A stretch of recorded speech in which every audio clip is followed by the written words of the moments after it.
আসসালামু আলাইকুম, খালেদাস কিচেন থেকে চলে এলাম। আজকে করে দেখাবো ব্রেড মিনি পিৎজা। অনেক বেশি মজার, অনেক ইয়াম্মি, বাচ্চাদের কাছে খুবই প্রিয়, বড়দের কাছেও। অতিথি আসলে বসিয়ে ঝটপট করে বানানো যায়। আমি এই যে ব্রেড 4 পিস নিয়েছি আর 4 ধার কেটে নিয়েছি।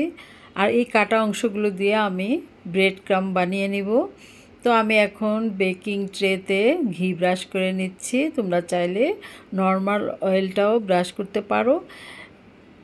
তেলটা ব্রাশ করলে ব্রেডটা খুব তাড়াতাড়ি উঠে আসে। আজকে আমি ওভেনে বেক করব, তোমরা চাইলে চুলায়ও করতে পারো।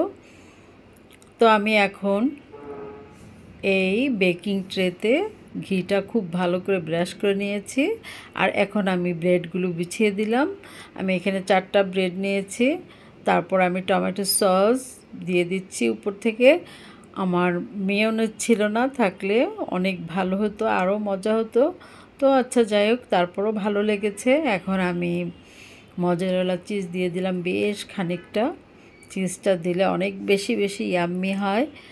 আর এখন আমি দিয়ে দিব সামান্য পেঁয়াজ কুচি। তোমরা চাইলে একটু মোটা করে দিতে পারো, গোল করে কেটে, দেখতে ভালো লাগে। আর আমি আজকে ফাঁকিবাজি করলাম।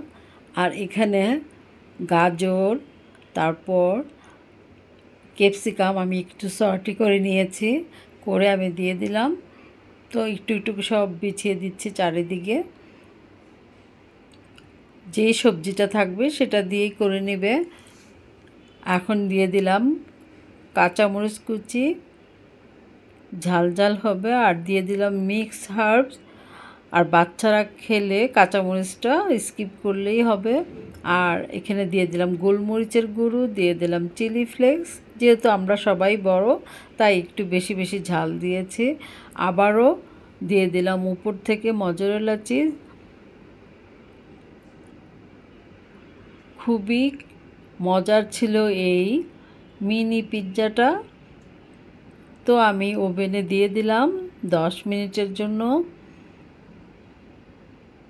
তো আমি 10 মিনিট পর পিৎজাটা নামিয়ে নিলাম। এই যে আমার চিজগুলি গলে একাকার হয়ে গেছে, এত লোভনীয়, এত মজার।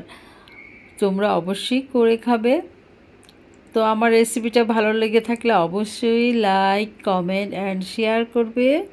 সবাই অনেক ভালো থাকবে। যারা ইউটিউব থেকে দেখছো তাদের কাছে অনুরোধ, প্লিজ আমার চ্যানেলটা সাবস্ক্রাইব করে দিবে, প্লিজ প্লিজ। অনেক অনেক ভালোবাসা সবার জন্য। আল্লাহ হাফেজ।